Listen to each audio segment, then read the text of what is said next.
सेतू अभ्यास इयत्ता 6वी मराठी 24वा दिवस. यात आपले क्षेत्र आहे वाचन. कौशल्य आणि क्षमता आपण हस्तगत करणार आहोत. रसास्वाद, कविता समजून घेणे, कवितेचे आकलन आणि संबोध आहे कविता. विद्यार्थी मित्रांनो, इथे आपल्याला काही कवितेच्या ओळी दिलेल्या आहेत. ह्या तुम्हाला वाचायच्या आहे आणि त्यावर मी जे प्रश्न विचारील त्याची उत्तरे द्यायची आहे. तर कवितेच्या ओळी आहे: सूर्य रोज रंगवतो आभाळाची कोरी पाटी, निसर्ग राजा तुझ्या दप्तरात किती मोठी रंगपेटी. ऊन सोनेरी पोशाख ह्या सूर्याच्या अंगात, उगवतो मावळतो लाल केशरी रंगात, बहुरंगाच्या चित्रांची तुझ्या वहीवर दाटी. सूर्यफुलाच्या पिकाला रंग देतोस पिवळा, काळ्या शिवारी फुलवी शुभ्र कपाशीचा मळा, पिकावर शिंपतो तू रंग हिरवा पोपटी. मोठ्या रंगीत खडूने रंगवतो आभाळाला, रात्रीसाठी काळा रंग सांग किती तू आणला. सप्तरंग हे तूच दिले इंद्रधनुष्यासाठी. विद्यार्थी मित्रांनो, आता या कवितेवर आपल्याला इथे काही नमुना प्रश्न दिलेले आहेत. त्याची उत्तरे तुम्ही द्यायची आहे. पहिला प्रश्न आपल्याला दिलेला आहे: कवितेमध्ये किती रंगांचा उल्लेख आला आहे? कोणते? या कवितेत आपल्याला जे जे रंग आलेले आहे ते सांगायचे आहे. या कवितेत सोनेरी, लाल, केशरी, पिवळा, काळा, शुभ्र, हिरवा, पोपटी या रंगांचा उल्लेख आलेला आहे. दुसरा प्रश्न आहे: निसर्गात रंगीबेरंगी अनेक गोष्टी आढळतात. हे कवितेतील कोणत्या ओळीवरून समजते? तर याचे उत्तर आपल्याला कवितेच्या दुसऱ्या ओळीत सापडते. निसर्ग राजा तुझ्या दप्तरात किती मोठी रंगपेटी. या ओळींवरून निसर्गात रंगीबेरंगी अनेक रंग आढळतात हे दिसून येते. प्रश्न तिसरा: उष्ण सोनेरी पोशाख कोणी घातला आहे? या प्रश्नाचे उत्तर कवितेच्या तिसऱ्या ओळीत आहे.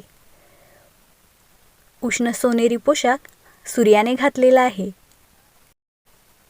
प्रश्न चौथा: मोठी रंगपेटी कोणाच्या दप्तरात आहे? याचं उत्तरही तुम्हाला कवितेच्या दुसऱ्या ओळीत मिळणार आहे. प्रश्न पाचवा आहे: इंद्रधनुतील सप्तरंगांची नावे सांगा. खूप सोपे प्रश्न आपल्याला दिलेले आहेत. विद्यार्थी मित्रांनो, या सर्व प्रश्नांची उत्तरे तुम्ही एका वहीत लिहून काढा. आता आपण पुढची कविता पाहूया. या कवितेला आपण थोडं समजून घेऊया आणि यावरील नमुना प्रश्नांची उत्तरे तुम्हाला लिहायची आहे. पुस्तक सांगतात गोष्टी युगायुगांच्या, माणसाच्या जगण्याच्या, वर्तमानाच्या, भूतकाळाच्या, एकेका क्षणाच्या, जिंकल्याच्या हारल्याच्या, प्रेमाच्या कटुतेच्या. तुम्ही नाही का ऐकणार गोष्टी पुस्तकांच्या? पुस्तके काही करू इच्छितात, तुमच्याजवळ राहू इच्छितात. पुस्तकात पाखरं चिवचिवतात, पुस्तकात आखरं सळसळतात. पुस्तकात निर्झर गुणगुणतात, पुस्तक परीकथा ऐकवतात. पुस्तकात रॉकेटचे तंत्र आहे, पुस्तकात विज्ञानांचा मंत्र आहे. पुस्तकांची दुनिया न्यारी आहे, ज्ञानांची उत्तुंग भरारी आहे. तुम्हाला नाही का जायचं पुस्तकांच्या विश्वात? पुस्तकं काही सांगू इच्छितात, तुमच्याजवळ राहू इच्छितात. ही आहे कविता. यावर पहिला प्रश्न आहे: पुस्तके कोणकोणत्या गोष्टी सांगतात असे कवितेत म्हटले आहे. आता कविता मी तुम्हाला ऐकवली आहे. इथे खूप बारीक अक्षरात लिहिलेली आहे, पण तुम्ही कविता पुन्हा ऐकून या प्रश्नाचे उत्तर देऊ शकता. पुस्तके तुमच्याजवळ का राहू इच्छितात? हा दुसरा प्रश्न. तिसरा प्रश्न आहे, आपण पुस्तकाच्या विश्वात जायला हवे असे कवीला का वाटते? चौथा प्रश्न आहे, पुस्तकांचे विश्व कसे असते? पाचवा प्रश्न आहे, पुस्तकाच्या दुनियेत काय मिळते? आणि शेवटी तुम्हाला पुस्तकाचे जग वेगळे असते याबद्दल शिक्षक, पालक, मित्रांशी चर्चा करायची आहे. आपला सातवा प्रश्न आहे, तुमचे पुस्तक चांगल्या अवस्थेत राहावे यासाठी तुम्ही कोणती काळजी घ्याल? आठवा प्रश्न, पुस्तक तुमच्याशी बोलते आहे अशी कल्पना करा व सांगा.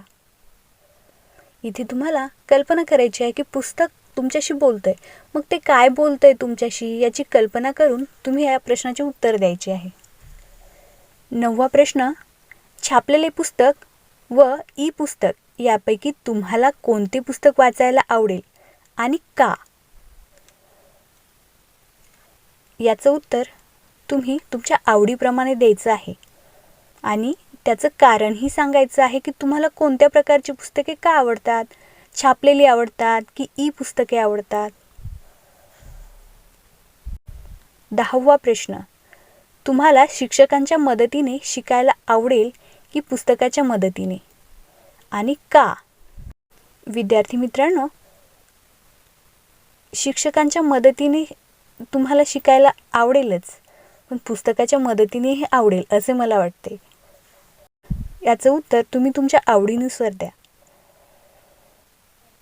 11वा प्रश्न आहे, तुमचे पुस्तक वाचून झाल्यावर ते इतरांना वाचायला द्यावे की नाही आणि का? जर आपले पुस्तक वाचून झाले असेल तर नक्कीच आपण ते इतरांनाही द्यायला हवे, कारण ज्ञान दिल्याने ज्ञान वाढते. 12वा प्रश्न आहे, तुम्हाला कोणत्या प्रकारच्या गोष्टींची पुस्तके वाचायला आवडतात त्यांची यादी करा.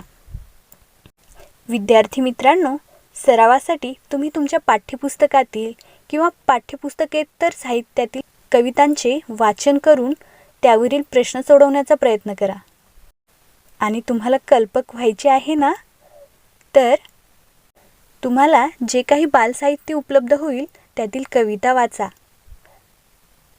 आणि त्यावर आधारित प्रश्न तयार करा.